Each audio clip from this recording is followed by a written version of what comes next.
Hey everybody, it's Julie. Welcome to Hello Monday. We've got a brand new release coming up April 30th, and I'm here with a preview of 3 new products. This first one is a stamp set called Cake, and it features an outline image and a solid filler image, and these all coordinate together for a 2-step stamping experience. And I love having solid images combined with my outline images. I've also got some freeform balloons. This is a super fun die that I'm going to share a technique with you that I just love using a die like that with. And then we've got some 4-bar rectangles, and these create those really skinny frames and also the matte layers for your 4-bar note cards. And I'm going to talk a little bit about what a 4-bar note card is. And I absolutely love this size of note card. And I've got one here in pink. It's 3.5 by 5 inches when it's folded. And here you can see the difference between a 4 1/4 by 5.5 inch, which is a standard A2, versus the 4-bar note card. And then here I have one of the 4-bar rectangles that I've already cut that's going to help me create a matte layer. And I'm just using contrasting colors here so you can see how that all lines up, and those 4-bar rectangles are perfectly scaled for the 4-bar note cards. Now I've taken a panel that I already cut using one of those rectangle images. It's going to give me a nice matte layer onto my finished base card.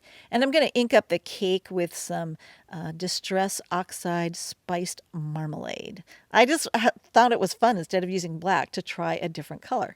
And then I'm going to ink up the solid images with some Catherine Pooler water-based dye inks. And I stamped off the first inking onto some scratch paper, and then I'm going to do a second generation impression there because I wanted a really soft, more delicate pink there for the frosting on my cake. And then I'm just going to use mint to get the cake plate there, and I'm going to use a deeper pink, I think it's called Be Mine, to do the little flags. And these are really easy to line up with just acrylic blocks. You don't even need a positioner to get these to bang on. So one thing I wanted to point out is when I'm getting a sentiment centered beneath a focal image, I can't always see unless I rotate my project upside down. And then all of a sudden, any discrepancy in positioning of that sentiment becomes very crystal clear, and I can see how far off I am and reposition that sentiment stamp to get it where I need it to be. So if you have trouble with that like I do, you may try rotating your project completely upside down. For some reason, it helps the eye adjust and see where those abnormalities are, or abnormalcies are. And then to embellish this, after I glued that panel, I did it with tape runner to the base card. I added some of those darling Pretty Pink Posh iridescent star sequins, which are the perfect accent for this. But because I flush mounted that panel to my base card, I can then take my Stickles glitter glue, and this is one of my favorite little embellishment tricks that I learned from a friend of mine, to just glide that along the edge. I just butt the nozzle right up to that edge, and it acts as a bumper and allows me to just do a perfect bead of glitter glue. And you can't even tell that there are 2 layers of cardstock on there. It looks like I just did that by hand, and it's perfect every single time. Love that. And now I'm going to be making a quick shaker card. So I have a 3.5 by 5 inch panel that I already cut, and then I took one of those rectangle frames to create the frame for my shaker window. So there you can see it's perfectly sized to go on my 4-bar note card.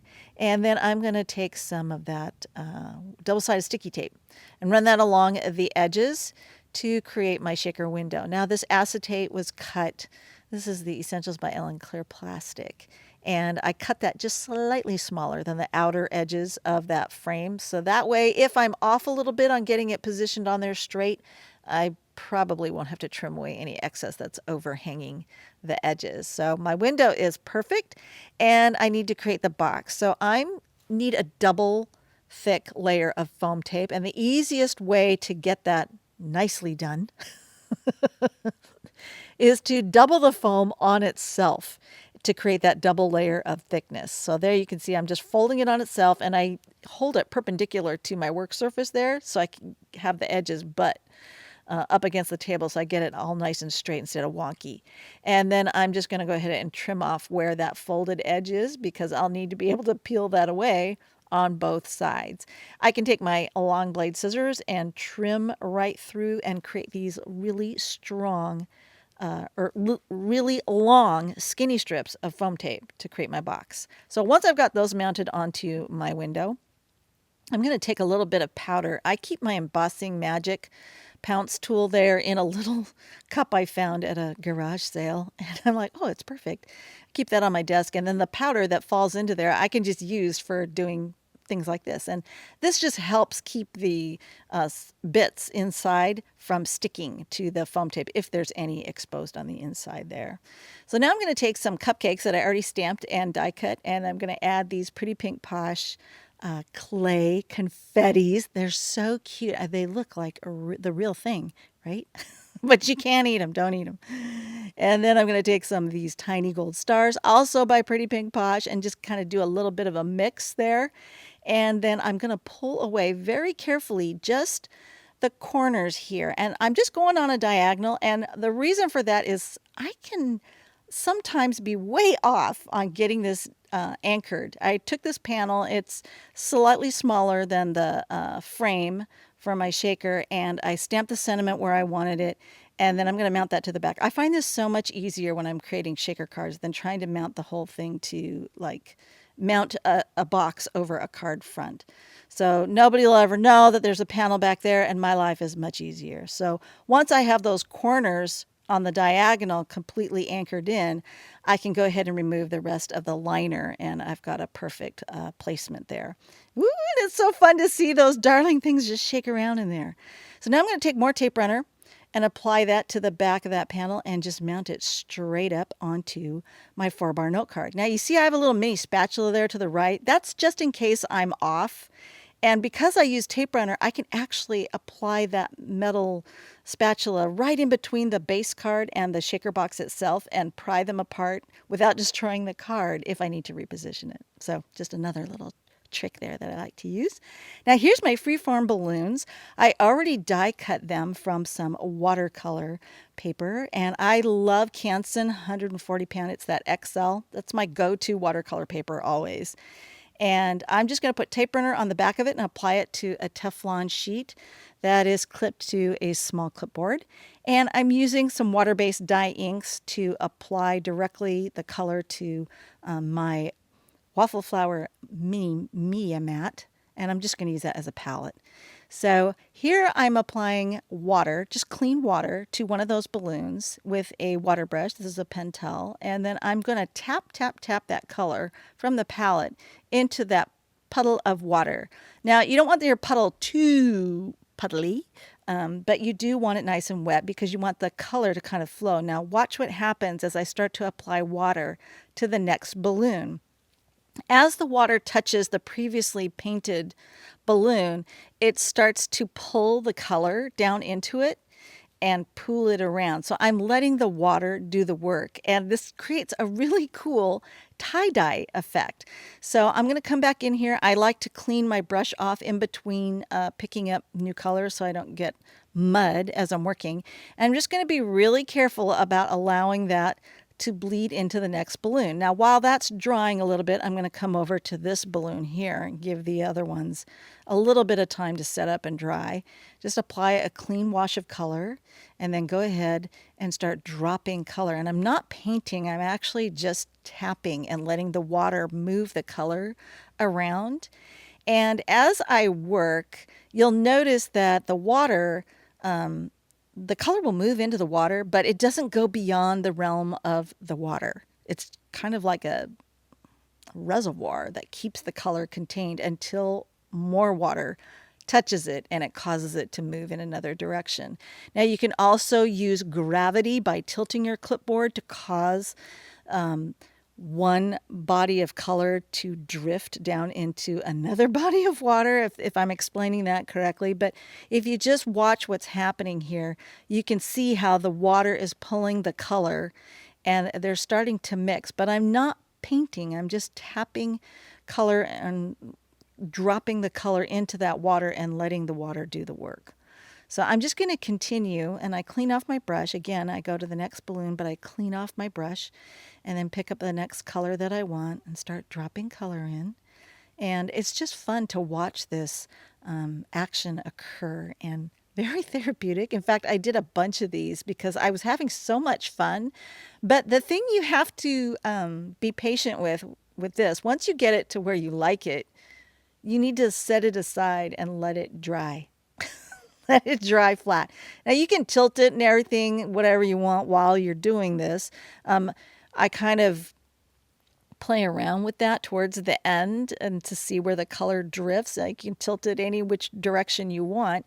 And the water will kind of flow and bring color with it, creating this really cool tie-dye effect. But you've got to let it sit and dry. And sometimes that's hard to do because you're anxious to see what the end result is going to be because it's going to dry paler, not as intense as what you see. And it will also be even prettier once it's dry. Now, if it ends up that it's not pretty, and I did have one that turned out like, ew, kind of got muddy on me because I overworked dropping the color in and I did more painting than I did color dropping. I came back and spritzed it with water and then put clean paper towel over the top of it and blotted away as much of the color as I could. And I just did it over again and got a pleasing end result the second time around. So don't throw it away at first if you see it and you're like, I don't like how this turned out. Try spritzing it with water and then blotting that up with clean paper towel and starting over again. So I'm using the same colors, so it wasn't a big deal. Now, if you're going to use completely different colors, that's probably not going to work. But I stuck with the same color palette and just reapplied. And the second time around, I was so much better about don't paint. Apply water, drop color in, let the water do the work. Got it? I'm telling you, I think when you think too hard about it and try too hard, that's where you end up not getting a result that you like. You just kind of, mess around, be gentle, and don't go overboard. Don't overwork it. Just let it go. But you can see how that fun tie-dye effect I was talking about is starting to happen. And then you need to reach a point where you say, okay, I got to walk away and let it dry and see if I like what I got. So here you can see I'm I'm continuing. Just add just a little bit more here, just a little bit more there.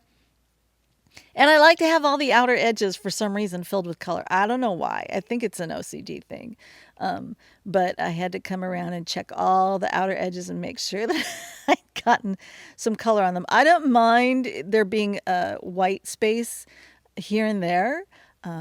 But for some reason on those outer edges, I was like, no. And I think it's because of a definition thing. I wanted to have defined edges around the whole outer perimeter there. And here you can see me just tilting just to see. And the water is starting to dry up here, so I'm not going to get a lot of action at that point. But anyway, after it's completely dry, I decided to add some of these gold threads to the end for my balloon string. So I'm just tying them around, and I just held it down on my magnetic work surface with a magnet so it wouldn't shift around on me. And then I could just tie a knot on each of the balloons and clip off those threads. And it looked really pretty just with the threads just dangling down. But there is more, method to my madness here. So I'm going to take some foam tape and put that on the back and 3D mount that to my base card. So this isn't just a flat panel. It's an actual 4-bar note card. And this is going to be right there, smack dab on the front. So then I took my little balloon strings, and I was glad I left them long enough that I had enough to hang on to. So I'm going to twist those into a simple knot and then pull that through with my tweezers and tighten that up very, very carefully. But I don't want it so tight that I don't have some slack there at the top. I wanted to have a little bit of slack to look like the balloons were kind of not just floating, but kind of bobbing around. So that's why they're a little bit loose above the knot. And then I used just a tiny magnet there that came with my Heidi Swap magnetic work mat there to just hold that down while I applied some clear glue over the top. And then I added more of those tiny gold star sequins. And these turned out so cute and they're so fun. I can't wait for you to see this release April 30th. Hope you enjoyed, got some inspiration, and thanks for watching.